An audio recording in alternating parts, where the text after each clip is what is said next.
চক্রান্ত করিয়া শয়তান খাওয়ালো গন্ধম।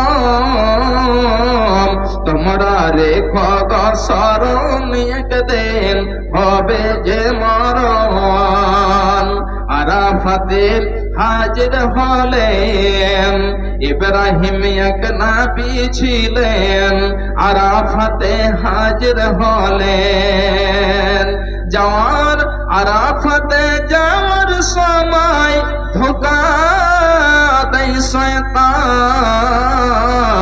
তোমরা রেখো গো স্মরণ একদিন হবে যে মরণ।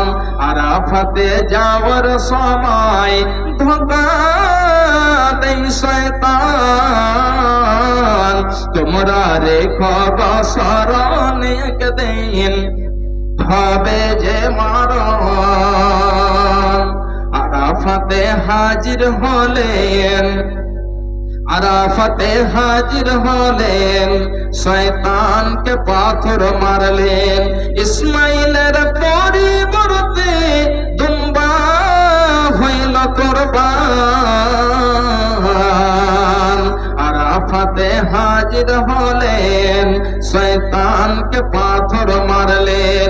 ইসমাইলের পরিবর্তে দুম্বা হইল কুরবান। তোমরা রেখো গো স্মরণ একদিন হবে যে মরণ।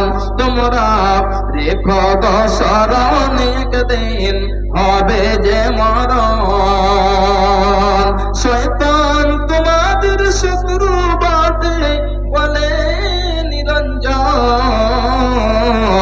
তোমরা রেখো গো স্মরণ একদিন হবে যে মরণ। ভাইজান বাপজান আমার, শুধু আর একটা হাদিস আপনাদেরকে আমি তুলে দিচ্ছি, খুব ভালো করে শুনুন। মরণ যখন মানুষের কাছে চলে আসে তখন যেন তার কতটা বেদনা হয়, তার কতটা কষ্ট হয়। রাবি হচ্ছেন হযরতে আব্দুল্লাহ ইবনে আব্বাস রাদিয়াল্লাহু তাআলা আনহু।